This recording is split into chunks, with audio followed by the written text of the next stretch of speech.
ఓం సాయిరామ్ శ్రీమాత్రే నమః. అమ్మ బిడ్డలందరికీ నమస్కారం ఫ్రెండ్స్. అందరూ కూడా సుఖంగా సంతోషంగా ఆరోగ్యంగా ఉండాలని మనస్ఫూర్తిగా కోరుకుంటూ ఈరోజు శుక్రవారం శుభాకాంక్షలు ఫ్రెండ్స్. మీ అందరికీ కూడా అమ్మవారి దయ వల్ల మీ కోరికలన్నింటినీ కూడా అమ్మవారు తీర్చేయాలని మీ తరపున నేను కూడా అమ్మవారిని మనస్ఫూర్తిగా కోరుకుంటూ ముందుగా అమ్మవారి పాదపద్మంకి ఒక్కసారి నమస్కరించుకుని వీడియోలోకి అయితే వెళ్ళిపోదామండి.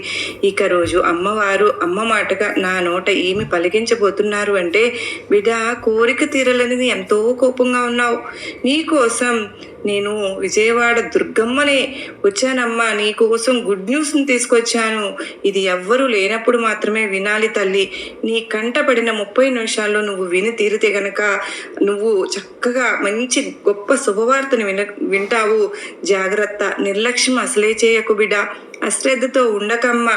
ఎందుకంటే సాక్షాత్తు దుర్గమ్మనే విజయవాడ నుంచి వచ్చాను, నీకోసమే తరలి వచ్చాను, కదలి వచ్చాను. నీ కోరిక తీరలేదని బాధతోనూ కోపంతోనూ ఉన్నావు కదూ, అందుకేనమ్మా నీకోసం 1 కాదు 2 కాదు ఏకంగా 5 శుభవార్తలు తీసుకొచ్చి నీ దోసిట్లో ఈ శుక్రవారం రోజున పోయిపోతున్నాను. అందుకే జాగ్రత్తగా విను, ఏం చెప్తున్నానో, ఈ శుభవార్తలు నీకు ఎందుకు అందించబోతున్నానో ఖచ్చితంగా తెలుసుకుని తీరాల్సిందే బిడ్డ. ఎందుకో తెలుసా, సాక్షాత్తు దుర్గమ్మ నీ దగ్గరికి రావడం అంటే మాటలా తల్లి. ఇన్ని జన్మల పుణ్యఫలం ఉంటే ఆ అదృష్టం నీకు దక్కింది కనుక ఈ అవకాశాన్ని అస్సలు వదులుకోకు అమ్మా అని అమ్మవారైతే హెచ్చరిస్తున్నారు. ఎందుకు ఇలా హెచ్చరిస్తున్నారు, ఎంతలా ఎందుకు చెప్తున్నారు? ఇంతకీ సాక్షాత్తు అమ్మవారే 5 పెద్ద గుడ్ న్యూస్లతో మన ముందుకు ఎందుకు వచ్చారు? ఆ గుడ్ న్యూస్లు ఏంటి? నిజంగా ఎంత అదృష్టం చేసుకుని ఉంటే ఇలాంటి ఒక శుభవార్త మన చెవిని పడుతుందండి. మరి ఇంతమంది అమ్మ బిడ్డలు ఉండగా ఇంతమంది అమ్మకు వీడియోల రూపంలో కానీ అంటే మన కంట పడింది అంటే, మన దాకా వచ్చింది, మన వరకు చేరింది అంటే దాని అర్థం ఏంటండి? మన కోసం మాత్రమే తీసుకొచ్చిన సందేశం కాదు, మనకు అనిపించడం కాదు. అయితే సందేశం దాని అర్థం మిగతా వారి కంట ఎందుకు పడలేదండి అంటే అది మరి మన వారి కోసం కాదు, ఇది మన కోసం మాత్రమే. ఎటువంటి పరిస్థితులను నిర్లక్ష్యం చేయకుండా అమ్మవారి సందేశాన్ని శుభవార్తలను అందుకుని మనం గనక మన భవిష్యత్తును మార్చుకున్నాము అంటే ఎంతో అద్భుతంగా ఉంటుందని అమ్మవారు ఇచ్చిన సందేశాలను మనం అందుకుని అలా నడుచుకుంటూ అమ్మవారి గొడుగు నీడ కిందకి వెళ్ళిపోదామండి. అంటే కష్టాలు కన్నీళ్ళు అన్నీ కూడా అంతటితో అంతమైపోతాయి ఫ్రెండ్స్. కనుక అమ్మవారి నీ ప్రతి ఒక్కరూ మన వీడియోకి చిన్న లైక్ ఇచ్చి ఎక్కడ కూడా స్కిప్ చేయకుండా మిస్ చేయకుండా ఆ శుభవార్తలు ఏంటిది అన్నది తెలుసుకుందాం. అలాగే కొన్ని మార్పులు చేర్పులు అయితే తప్పు దిద్దుకోవాల్సిన అవసరం అయితే ఉంది. అమ్మవారు ఈరోజు మనకు ఇంకా కూడా ఈ వీడియోకి లైక్ ఇవ్వకపోతే ఖచ్చితంగా ఇచ్చేయండి. మన ఛానల్ని మొదటిసారి చూస్తున్నారా, ఛానల్ సబ్స్క్రైబ్ చేసుకోండి, మీ సపోర్ట్ నాకు అందివ్వండి. చాలామంది అంటూ ఉన్నారు, అక్క మాకు 1 వీక్లోనే మేము వీడియోస్ చూడటం మొదలుపెట్టిన తర్వాత మాకు ఎంతో మార్పు మా జీవితంలో కనిపించింది అక్క అని కామెంట్ పెడితే నాకు ఎంతో ముచ్చటేసింది. నిజంగా అలాగా ఒకవేళ జరిగినా కూడా ఈరోజు సిన్సియర్గా ఎవరండి ఒప్పుకుంటున్నారు? ఏదో లేక ఆకతీయంగా జరిగిపోయింది అని చెప్పి అనుకుంటున్నారు. కానీ నిజంగా అంటే వాళ్ళు ఎంతో ఇదిగా నిబద్ధతగా మనకి షేర్ చేశారు ఫ్రెండ్స్. నాకు అందుకు సంతోషం అనిపించింది. అమ్మవారు మనకు ఎటువంటి సమస్యలను చిటికలు పరిష్కరించడంలో మనకు సహాయం చేస్తారని నాకు తెలుసు. అయితే దాన్ని ఒప్పుకోవడం, నేరుగా మన కామెంట్ సెక్షన్లో షేర్ చేయడం అనేది నాకు మంచిగా అనిపించింది. అలా ప్రతి ఒక్కరూ కూడా మీకు జరిగిన అద్భుతాలను కామెంట్ సెక్షన్లో షేర్ చేయండి.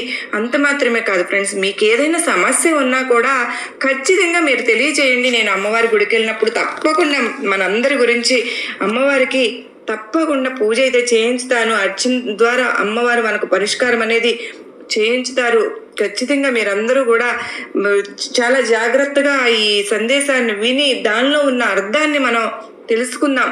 అమ్మవారు ఏది చెప్పినా కూడా దాంట్లో ఎంతో మన జీవితానికి పునాది లాంటి వార్తనే అందిస్తారు అన్న విషయం మనందరికీ తెలిసిన విషయమే కదండి. మరి మీకు చాలా నచ్చుతున్నాయి అని చాలామంది చెప్తున్నారు. నిజంగా మీకు అంతగా నచ్చినప్పుడు ఒక చిన్న లైక్ ఇవ్వడం మాత్రం మర్చిపోతూ ఉన్నారు ఫ్రెండ్స్. సబ్స్క్రైబ్ చేసుకోవడం కూడా మర్చిపోతూ ఉన్నారండి. దయచేసి మీ సపోర్ట్ నాకు అందించండి. నేను మీ నుంచి కోరుకునేది అది ఒక్కటే మాత్రమే, మీకు మీ సమస్యలకు పరిష్కారానికి మీ హ్యాపీనెస్ని అమ్మవారు ఇచ్చిన దాన్ని నాతో షేర్ చేసుకోండి. ఇక అమ్మవారి సందేశం విషయానికి వస్తే కనుక, బిడ్డ ఎంతో కోరిక తీరలేదని బాధపడుతూ ఉన్నావు. కళ్ళ నీళ్లు కూడా పెట్టుకుంటూ ఉన్నావు.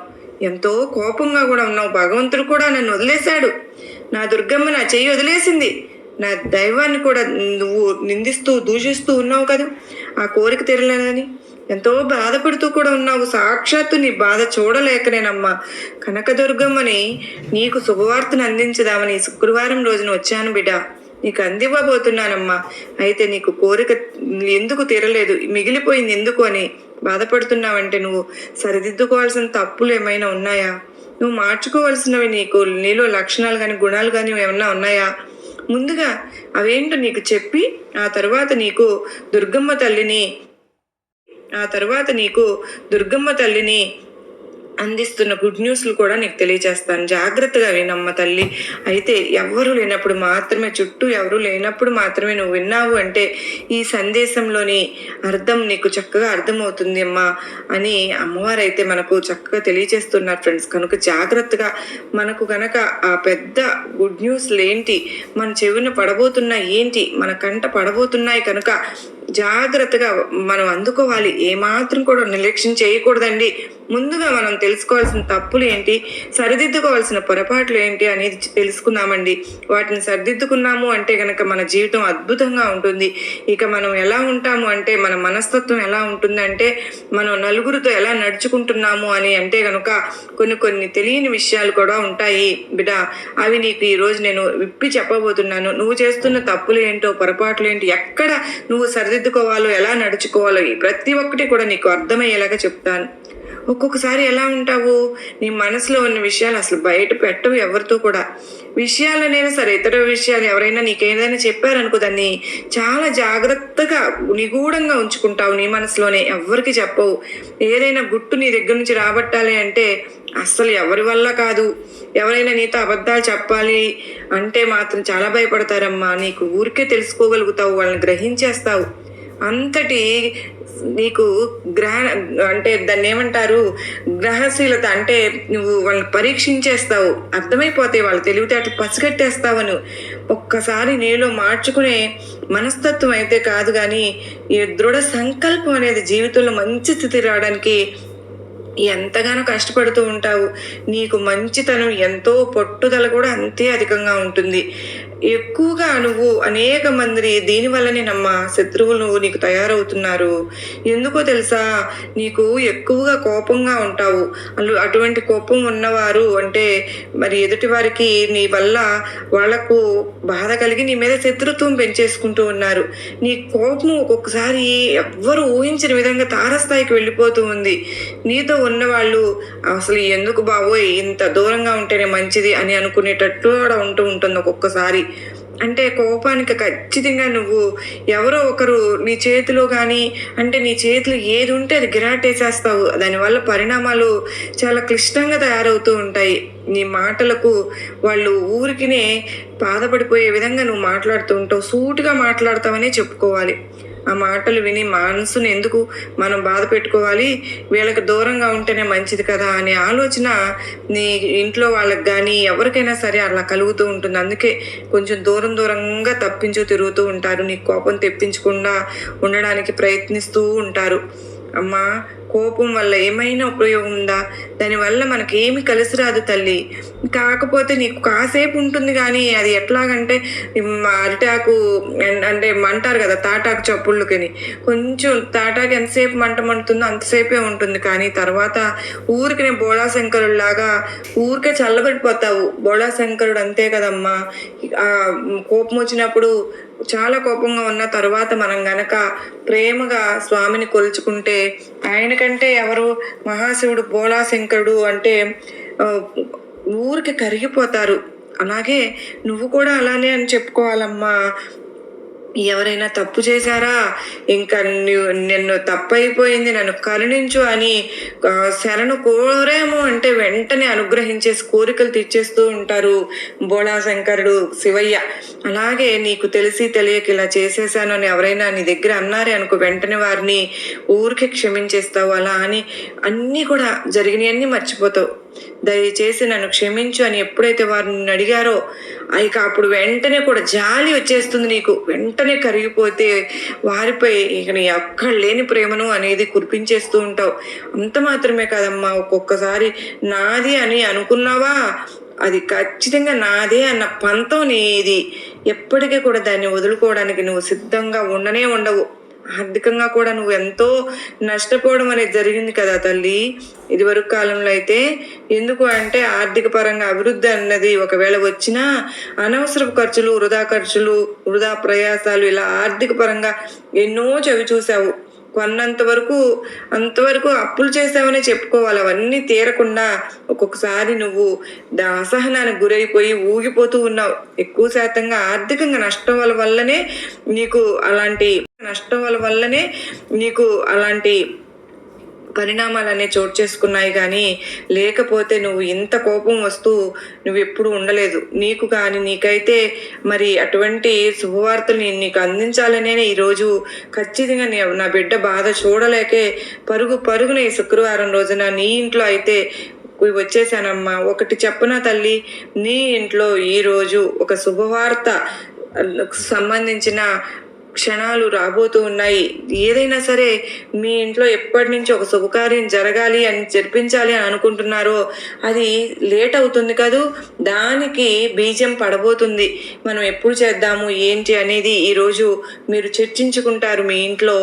అది ఎటువంటి శుభకార్యమైనా కానీ సరే ఖచ్చితంగా దానికంటూ ఈ రోజైతే మాత్రం మీ ఇంట్లో జరిగి తీరుతుంది. దానికోసం ఒక ప్రణాళిక అనేది మాత్రం సిద్ధం చేసుకుంటారనమాట. దానికి ఈరోజు నాంది పడబోతోంది. ఇక మిగతా శుభవార్త ఏంటి అంటే గనక నువ్వు కొన్ని దానికంటే పరిహారాలు చేసుకుంటావు. ఖచ్చితంగా నీకు పాటించవలసి ఉంటుంది కనుకనే చెప్తూ ఉన్నాను.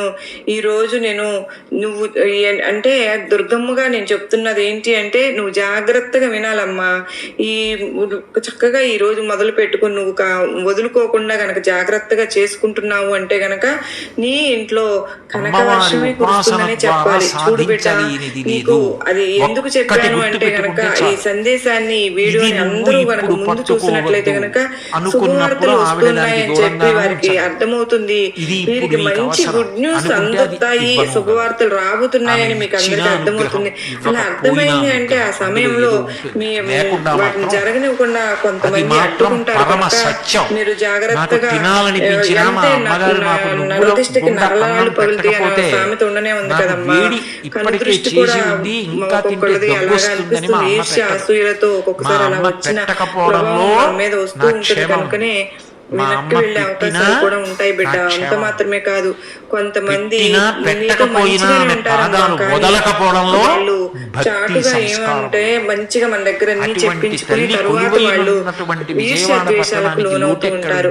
నువ్వంటే పడని వాళ్ళు, గిట్టని వాళ్ళు, కల్మషం ఉన్న వాళ్ళు ఏం చేస్తారో తెలుసా? ఇంత శుభవార్తలు జరుగుతూ ఉన్నాయి వీళ్ళ జీవితంలో, మాకే ఏమి జరగటం లేదు, ఎక్కడొచ్చింది కనుక వీలైనంత వరకు కూడా నువ్వు వాళ్ళకి దూరంగా ఉండాలి. ఎవరు లేనప్పుడు నువ్వు ఒంటరిగా వింటూ ఉన్నావంటే గనక కోపం ఉందో దాన్ని తగ్గించుకునే ప్రయత్నాలు కూడా నువ్వు చేసుకుని చక్కగా నీ యొక్క మంచిగా అలాగే నలుగురిలో మనుషులతో కలవడం మొదలు పెట్టావు అనుకో, ప్రతి ఒక్కరి అండా తోడు కూడా నీకు మంచిగా ఉంటుంది. నీకు సహాయం కూడా ఉపయోగపడుతుంది వాళ్ళ ద్వారా. కనుక నువ్వు ఎవరితో కూడా కలవడానికి అంతగా ఇష్టపడటం లేదు కనుకనే చెప్పాను. ఒక్కదానివి అలా ఉండడానికైతే ప్రయత్నిస్తున్నావు. కష్టమో నష్టమో నీ లోపలే నువ్వు భరిస్తూ కుమిలిపోతున్నావు. కానీ అది అన్నిసార్లు అంత మంచిది కాదు బిడ్డ. ఒక్కొక్కసారి భరించలేని బాధని ఉన్నప్పుడు నీ అయిన వాళ్ళతో నీ మనసును చాలా దగ్గర వాళ్ళతో నీ సమస్యను పంచుకున్నావు అంటే భారం దిగిపోతుందమ్మా. నువ్వు ఏదైనా కష్టం నుంచి బయటపడటానికి ఏదైనా సరే మార్గం చెప్తారు వాళ్ళు. అది కూడా మంచి వారితో మాత్రమే నీ మేలు కోరుతారు చూడు, వాళ్ళతో మాత్రమే మనసు విప్పి మాట్లాడు. వారు ఏదైనా సహాయం కావాలనుకుంటే తప్పకుండా ఎదుటి వ్యక్తులతో మాట్లాడుతూ ఉంటావు. కనుక నువ్వు బయటకు వచ్చి చక్కగా జనాల్లో కలిసి మనుషులతో తిరుగుతూ అందరితోనూ కలుపుగోలుతనంగా ఉంటూ మాట్లాడడం చేస్తూ అందరితో కూడా చక్కగా మసలుకుంటే గనక ఖచ్చితంగా దాని నుంచి నీకు మంచి జరుగుతుంది. నీకు చాలా మంచి చేకూరుతుంది కనుకనే ఖచ్చితంగా అందరితోనూ నువ్వు కలవడానికైతే ప్రయత్నం చేయి తల్లి. ఒంటరిగా ఎప్పుడు కుమిలిపోతూ కూర్చోవద్దమ్మా. నీకు చక్కగా మంచి మంచి శుభవార్తలు నేను అందిస్తాను అని చెప్తూ ఉన్నాను కదా. నువ్వు అంటున్నావు అమ్మ దుర్గమ్మ ఎప్పటి నుంచో నేను చిన్నదో పెద్దదో ఒక చిన్న ఇల్లు అయితే కావాలి అని చెప్పి అడుగుతూ ఉన్నావు. ఎన్నాళ్ళుగానో నీకు సొంత ఇంటి కళ అనేది అలాగే ఉండిపోతుంది, నీతో పాటే వెంటాడుతుంది కదూ దుర్గమ్మ. నేను కొత్త ఇంట్లో కళ అనేది నాకు తీరుతుందా? ఈ అద్దెళ్లలో ఉండలేకపోతున్నానమ్మ. వాళ్ళనే చిన్న చిన్న మాటలైనా సరే నా మనసును ఎంతగానో గుచ్చుకుంటున్నాయి. చిన్నదో పెద్దదో మన సొంత ఇంటిలో ఉంటే ఎవరు మన కదపరు కదా. ఆ అవకాశం అనేది ఉందా తల్లి అని ఎన్నోసార్లు అడిగావు కదా బిడ్డ. చిన్న ఇల్లేంటమ్మా, నీకు మంచి ఇల్లే, నీకు సొంత ఇల్లు నువ్వు కొనుక్కుంటావు తల్లి.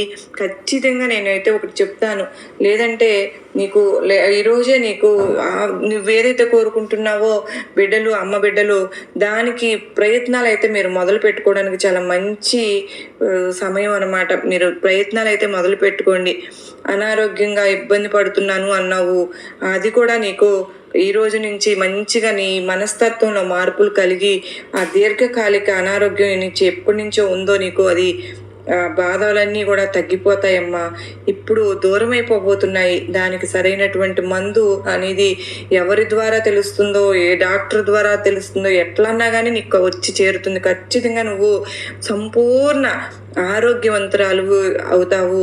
ఖచ్చితంగా మరి నీకు జరగబోయే శుభవార్తల్లో అంటే నువ్వు ఏదైనా సమస్యలకు, అన్నదమ్ములు కానీ ఏదైనా భూమికి సంబంధించిన సమస్యలు ఏమన్నా ఉన్నా కూడా, లేదంటే ఎవరితోనైనా సరే కనెక్ట్ అయిన భూమి సంబంధాలు ఉన్నాయి కూడా, ఏవైతే కూడా వాటికి వాళ్ళ పరిష్కార మార్గం అనేది తొందరలో దొరకబోతోంది. వాటికి నీకు ఖచ్చితంగా మంచి దాని నుంచి జరుగుతుంది. భవిష్యత్తు పరంగా, ఆర్థిక పరంగా అయినా సరే అభివృద్ధి నువ్వు చెందుతున్నావు. అప్పులన్నీ కూడా ఈ సమయంలోనే నీకు తీరిపోతాయి. అలాగే నీకు రావాల్సిన డబ్బు ఏదైతే ఉందో అది కూడా నీకు రాబోతుంది తల్లి. నీకు ఆర్థిక విషయంలో అయినా సరే గొప్ప గొప్ప రోజులు నీకు రాబోతున్నాయి. నీ దుర్గమ్మ నీకు అందించబోతున్నాను తల్లి. నీ ఆదాయాన్ని పెంచుకోవడానికి నీకు అనేక అవకాశాలు కల్పిస్తాను నేను. అంటే ధన ద్వారాలు తెరుచుకోబోతున్నాయి. నువ్వు ఊహించిన విధంగా డబ్బు సంపాదన, రాబడి అనేది నిన్ను వెతుక్కుంటూ వస్తుందమ్మా. ఎందుకో తెలుసా, ఇక్కడ నిన్ను ఆశీర్వదిస్తున్నది ఎవరు తల్లి? నీ సాక్షాత్తు దుర్గమ్మను కదా. నీ తల్లి నిన్ను నీ అమ్మ దయ ఉంది అంటే అన్నీ ఉన్నట్లే అని మీరు ఎన్నోసార్లు అంటూ ఉంటారు కదా. మరి నా దయ నీ మీద ఉన్నప్పుడు నీకు సొంత ఇంట్లోకి అడుగు పెడతావు. ఏదైనా సరే నీకు ఏ శుభకార్యం చేయాలనుకున్నావో అవన్నీ జరుగుతాయి. సంపూర్ణ ఆరోగ్యం కలుగుతుంది. దీనికంటే ఏమైనా మహాభాగ్యం ఏముంటుంది ఆరోగ్యం కంటే చెప్పు? దీర్ఘకాల రోగాలతో ఎంతో నలిగిపోయావు.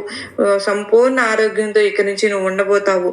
అలాగే నీకు ఏదైనా సరే ఎవరితోనైనా కోర్టు సమస్యలు ఎన్ని ఇబ్బందులు ఉన్నాయి కదూ. ఇవి ముఖ్యంగా, మరీ ముఖ్యంగా అంటే అమ్మ, డబ్బు లేనిదే అసలు మనకు జీవితం గడవటం లేదు. 500 రూపాయల కాగితం తీసుకెళ్తే 5 నిమిషాలు ఉండట్లేదు. అంటే ప్రతి ఒక్కటి జీవితం అంతా డబ్బుతోనే మొదలవుతుంది. క్షణం కూడా డబ్బుతోనే మొదలవుతుంది. వెతుక్కుంటూ ఆ డబ్బు అనేది రాబోతుంది. ఇంతవరకు నువ్వు అప్పులతో ఎంత బాధపడ్డావో, అప్పులు కట్టలేక ఎంతెంత అల్లాడిపోయావో అవన్నీ కూడా తీరిపోబోతున్నాయి బిడ్డ. అంతమైపోతున్నాయి. అప్పుల బాధ నుంచి బయటపడి నువ్వు హాయిగా గుండెల మీద చెయ్యి వేసుకుని పడుకోబోతున్నాము అంటే అద్భుతమైనటువంటి సమయం నీకు వచ్చిందమ్మా. ఆర్థిక ఇబ్బందులన్నీ కూడా అయితే తొలగిపోయి ఆర్థిక నిర్ణయాలు తీసుకునేటప్పుడు కూడా నిన్ను నువ్వు చక్కగా నమ్ముకుని చేసుకుంటావు. లేదంటే నమ్మకమైన వ్యక్తి కూడా నీ కుటుంబంలో వాళ్ళు ఎవరైనా సరే, భర్త లేకపోతే భార్యనా, లేదంటే అక్క చెల్లిలా, లేదా తల్లిదండ్రులు ఎవరన్నా నీకు సలహాలు మాత్రం చక్కగా ఇస్తారు. వాళ్ళ సలహా నీకు ఎంతగానో ఉపయోగపడుతుంది బిడ్డ. ఇక నీ జీవితానికి సంబంధించినంత వరకు నీకు ఉద్యోగం చేసే చోట కానీ, అది వ్యాపారం చేస్తున్నావా, లేదా నీ వృత్తి ఏదైనా సరేనమ్మా, గొప్ప గొప్ప అవకాశాలు నీకు కల్పిస్తాను. ఇక ముందు నిన్ను చూసిన వాళ్ళు, నేను ఎంతకాలం చూసింది వీళ్ళేనా అసలు అన్నంతలా నువ్వు మారిపోతావు. నిన్న మొన్నటి దాకా రూపాయికి అసలు కటకటకలాడిన వాళ్ళు ఈ వ్యక్తి ఈ స్థితిలో ఎలా ఉన్నారు, ఇంత ఉన్నత స్థాయికి ఎలా వెళ్ళారని నోటి మీద వేలేసుకునేటట్లుగా నీ జీవితాన్ని తీర్చిదిద్దబోతున్నాను. అద్భుతమైన రోజులు నీకు రాబోతున్నాయి. అయితే ప్రతి ఒక్క పనిలో విజయం అనేది నువ్వు సాధించేటట్టుగా నేనే చూస్తాను తల్లి. నీ బతుకంతా బంగారం కాబోతుంది. సాక్షాత్తు నీ దుర్గమ్మ నీకు అందరివ్వబోతున్న ఈ శుభవార్తలను నిర్లక్ష్యం చేయకుండా చక్కగా అందుకున్నావు అంటే నీకు చక్కగా అమ్మవారి అనుగ్రహం ఖచ్చితంగా జరిగి తీరుతుంది. నువ్వు ఒక్కసారి వీలైతే అమ్మవారి గుడికి వెళ్ళిరా అమ్మ. ఈరోజు నీ కోసం నేను నీ దుర్గమ్మను ఎదురు చూస్తూ ఉంటాను బిడ్డ. ఖచ్చితంగా నువ్వు చక్కగా నీకు వీలుంటే ఏం కావాలన్నా నాకు చిన్నది ఏదైనా సరే, ఒక పండో ఏది సమర్పించుకున్నా చాలమ్మా, నువ్వు ఎప్పుడు సంతోషంగా ఉండాలని ఈ తల్లి ఆశ అంటూ అమ్మవారు ఒక అత్యద్భుతమైన సందేశంతో మనకు ముందుకు వచ్చారు కదా ఫ్రెండ్స్. ఈ సందేశం అనేది మనకు ఎంతగానో నమ్మకాన్ని, ధైర్యాన్ని కలిగించింది కాదు.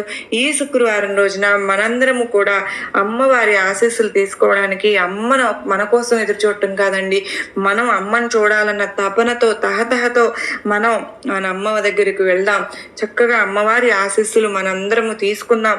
సుఖంగా, సంతోషంగా, ఆయురారోగ్యాలతో, అష్టైశ్వర్యాలతో మనందరము ఉండాలని మనస్ఫూర్తిగా ఆ తల్లిని వేడుకుంటూ సర్వే జన సుఖినో భవంతు.